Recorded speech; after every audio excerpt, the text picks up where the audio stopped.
Hello everyone, welcome to another chapter in this Commodore 64 rundown, which we do every 50 games we cover. We then do one of these gameplay summary type things. So if you see any of the clips of games you like, then check out the full review. But here we go. It's Centipede, yes, Centipede from the arcades. This is a conversion, of course, a port from that version. Now, this is one of the best versions of Centipede I've ever seen. The sound is good, it's good to see. You have to destroy all the body parts of the Centipede as it goes down the screen without getting hit by either those, the spider, or a flea that occasionally comes down. Great fun, and as I say, some great sounds coming from it, and I was rather impressed with this. I've reviewed the game on a number of systems, and this is one of the better ones. Hooray! A Zybex horizontal scroller shooter. It's a 1 to 2 players. If you do 2 players, then you both play on the screen at the same time. Look at the animation of the feet as it goes backward and forward. Other versions and other systems didn't have that. It's a bit of a challenge, but essentially it's doable. There's a lot going on. It's interesting, and you know the scrolling is very good, as I've come to expect with a lot of these horizontal scrolling games on the Commodore 64. I've really loved seeing them so far, and I think there'll be a few in this selection there. PacMan, essentially, a fishy overskin of the game PacMan. Instead of being chased by ghosts, you're being chased by octopuses. It's a mixture of the word PacMan and Barracuda, which you probably already knew. Catch the fish, it's not too bad. There's a lot of PacMan clones about, so I'm glad they've decided to do something a little bit different with this one. And it's, you know, it's pretty good fun. Come out on the Spectrum as well, but I think this version is slightly better out of the two. They look a little bit different. Humdinger, horizontal scroller shooter action, probably influenced by Defender, games like that, but you control this mad jetpack man going backward and forward. You must destroy everything on the screen. Collect your power-ups as well. As soon as you've done that, then it's on to the next one. Hopefully you get a different background each time. If you like any of these snippets, then check out the full reviews in the Commodore 64 playlist. It's a real humdinger, it certainly is. It's not easy, it's a bit of inertia there too. Squirm, well, it's sort of like PacMan, but sort of like not really. Very interesting sounds this. It makes me go a little bit crazy. But you control this creature there, you can see a bit in the middle, and you must destroy all the body parts of the, well, you must get all of the pellets without being hit by the body parts of the Squirm machine. Yes. It's pretty basic, but you can go on there for a quick session there. You don't have to read lots and lots of instructions to know what to do, and very high-pitched sounds. This is Drop Zone, very much a bit like Humdinger, really, but now you've got the scanner there telling you where all the stuff is. If you're used to Defender, you'll be very familiar with this one as well. More inertia than Humdinger, it has to be said, but it is Defender, really. Even the enemies there trying to abduct people from the lunar surface. Yes, don't get shot, shoot all of them. Aliens are always up to no good. We know they're up to no good, don't we? Always up to no good. Check out all the compilations in this. It's Rolling Thunder from the arcades. Interesting. Not as garish colours as the ZX Spectrum version. It's an arcade conversion, of course. The second and third one didn't come out on the Commodore 64. They were there on the Mega Drive, which we reviewed. You want to check those out. If you're a secret agent, you must blast everyone in this terrible sort of place. Everyone's dressed up like in 70s disco wear for some reason. So if you like Buck Rogers in the 25th century, this might be one for you, and you're pretending that you're Buck Rogers. Santa's Boulder Dash party. It's Boulder Dash, but with a with a Christmas theme over the top. Here we are trying to get bells from this Christmas tree here without being hit by the dropping baubles that might come down and hit you. Yes, if you're familiar with Boulder Dash, this is a Christmas theme. You can't go too much wrong with this one. It does what it says on the tin, essentially. Santa's Boulder Dash party. I don't know what other parties he had, but here's a Boulder Dash one anyway. Get those bells. Santa's Xmas caper. Yes, we reviewed these at Christmas. They come out every now and again. It's a bit of a fun horizontal shooter that doesn't take itself too seriously. Santa's on his way to deliver presents, and there's lots of hoodlums trying to kill him, firing footballs and all sorts of stuff in his way to stop people getting their presents, in kids and stuff with their Lego and all that. Yes, do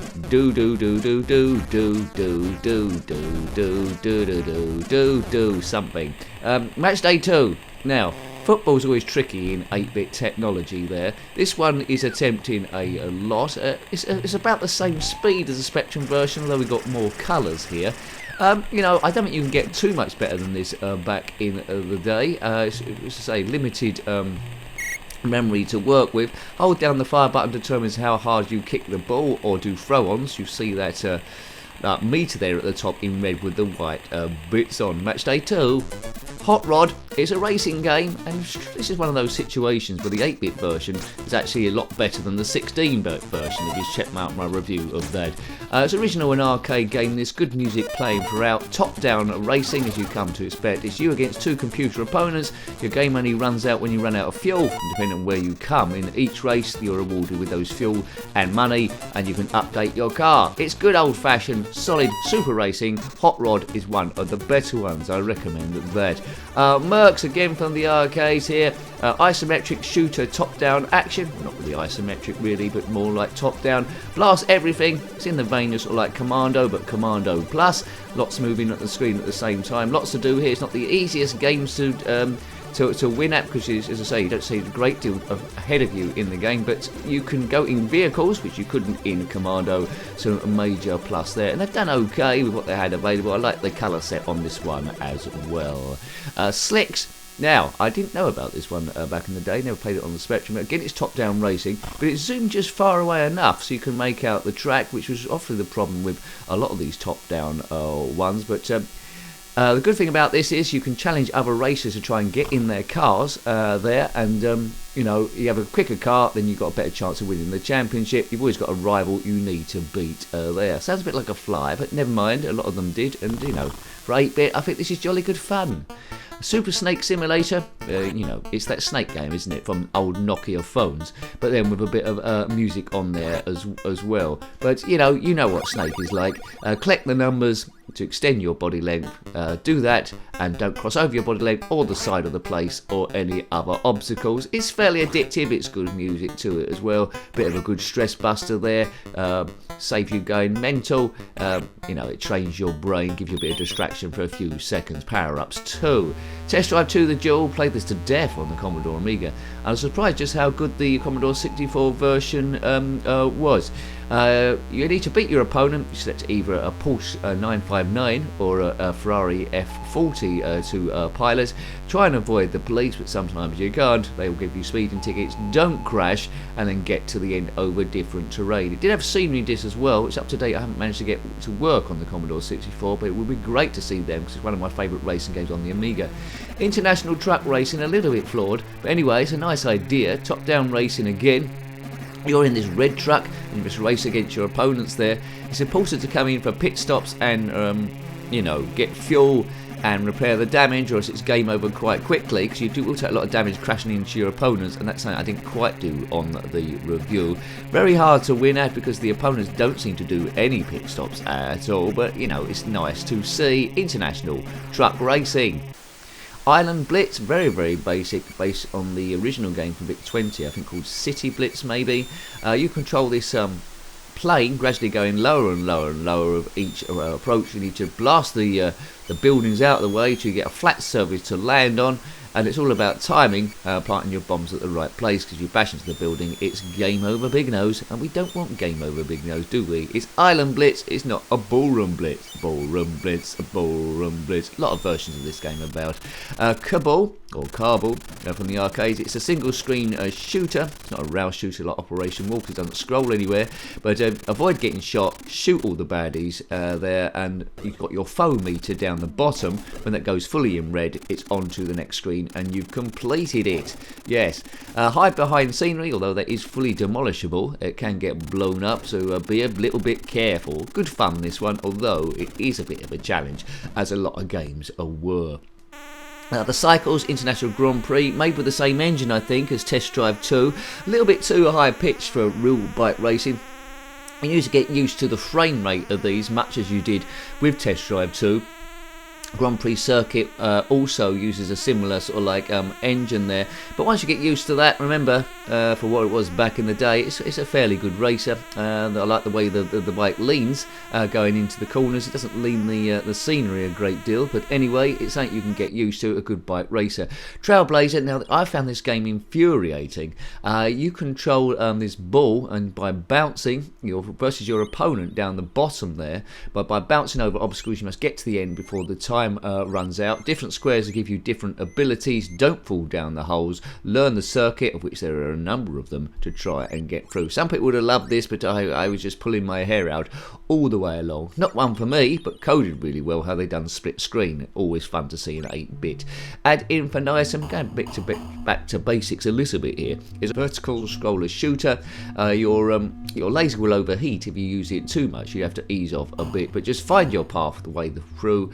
Different waves of aliens. Looks fairly basic, so you might get a bit of a nostalgia buzz on this. Ad infinitum. There we go, joining through in my tea kettle there, it looks. Kaboom, kabiff, kaboom. Kaboom, kabiff, kabiff again. And just hopefully you don't die. Fuel might run out, but there we go. Formula 1 simulator, based on the game, I think, Pit Stop on the arcade. Now, I really like this one.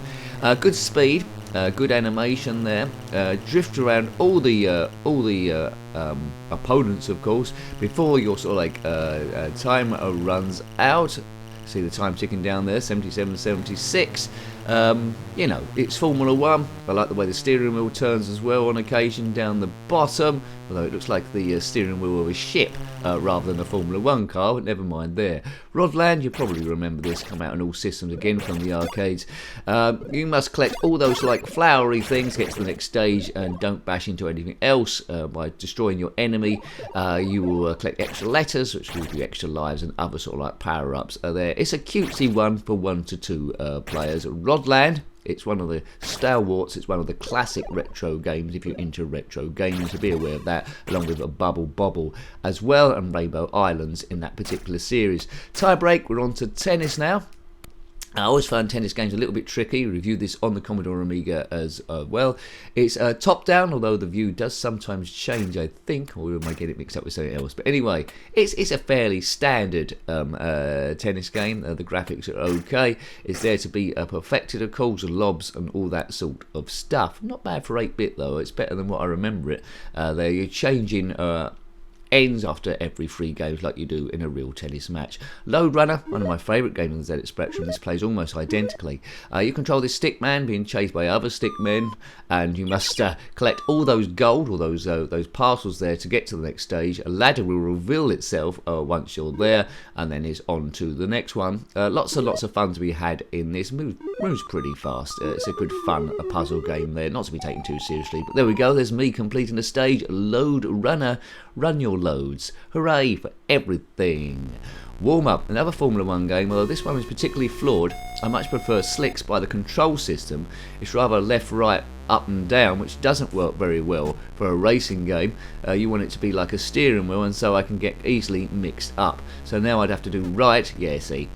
Really, really painful to play. Play Slicks, don't play this. It's an abomination.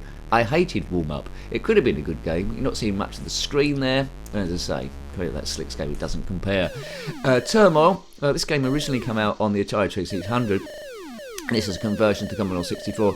What I don't like is it doesn't play as well as the Atari 2600 version, and they've tried to make it look like the Atari 2600 version rather than using the strengths that the Commodore 64 has. Sometimes my ship gets stuck in various areas, really frustrating in the gameplay there, and I didn't think it is that much fun. Check out the review of the Atari 2600 version and you probably know why it shouldn't have been here, really.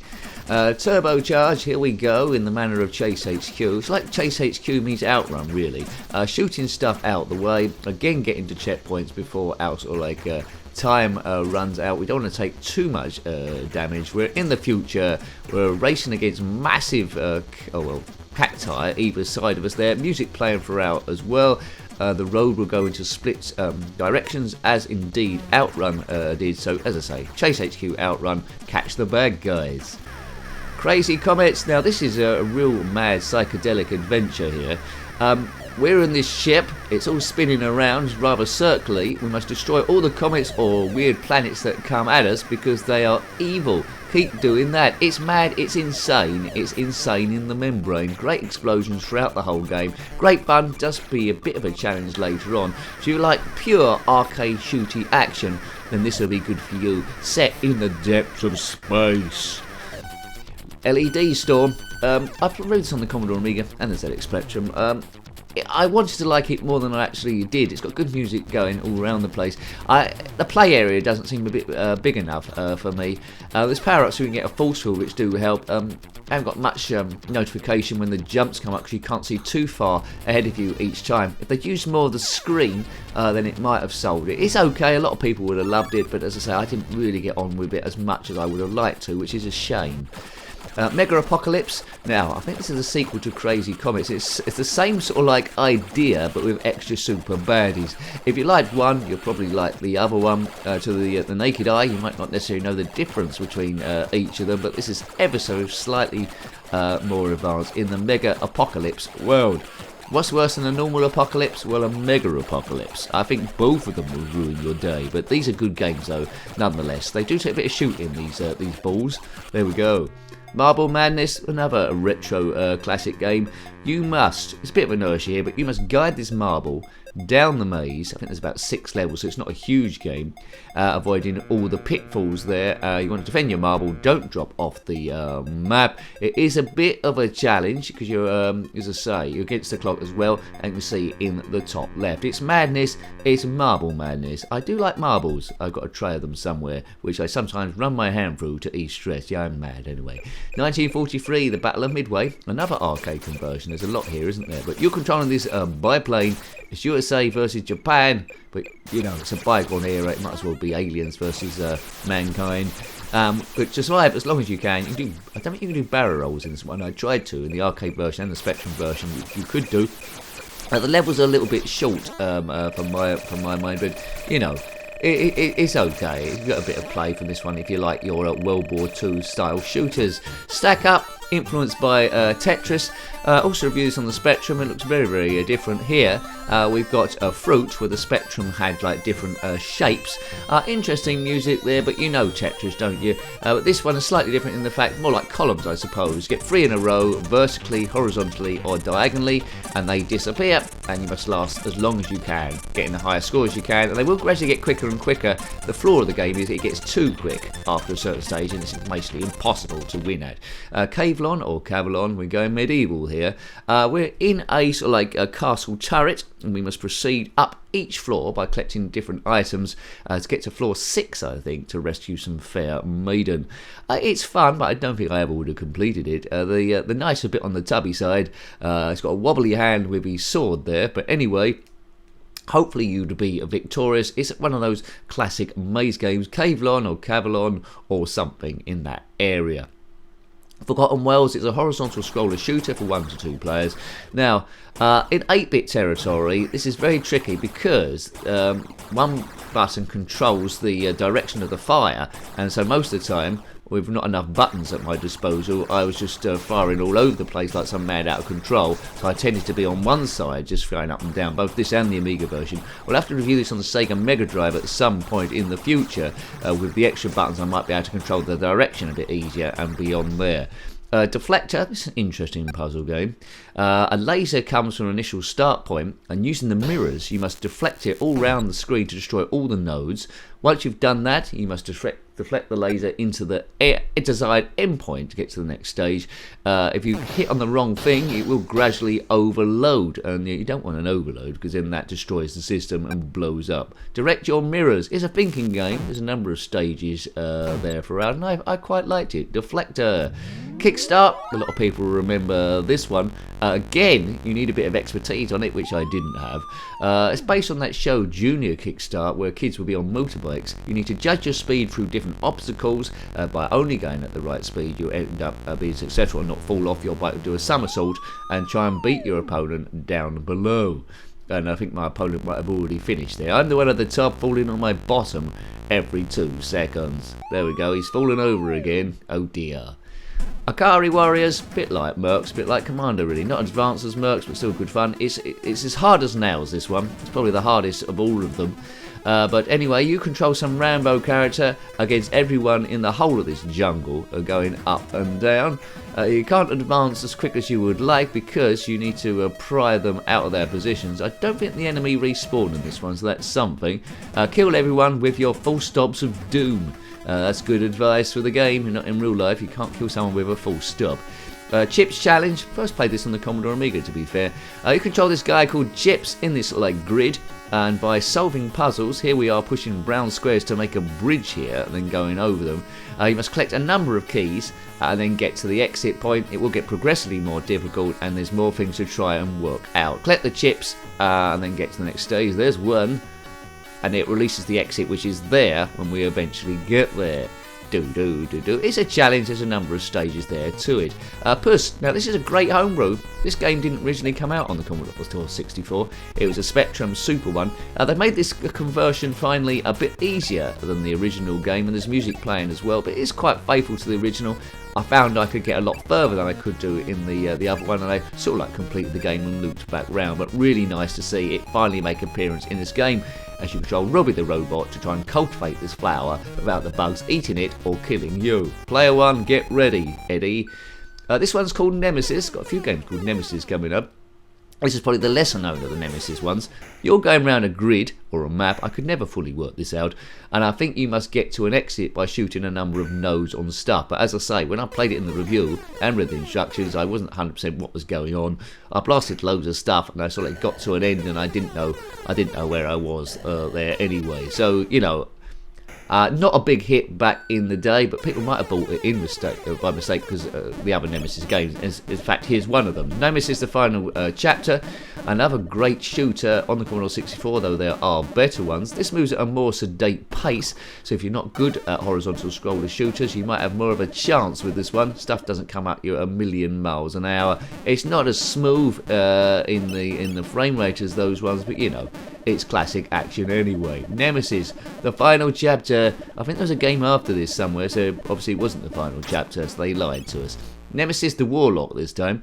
This is from characters from the magazine 2000 AD, most famous one being Judge Dredd. But anyway, you control this character here, and he's called the Nemesis, and he must defeat the evil Torquemada and his evil hordes.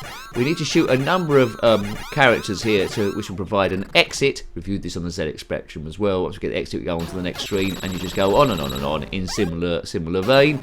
Torquemada, he's an evil piece of work.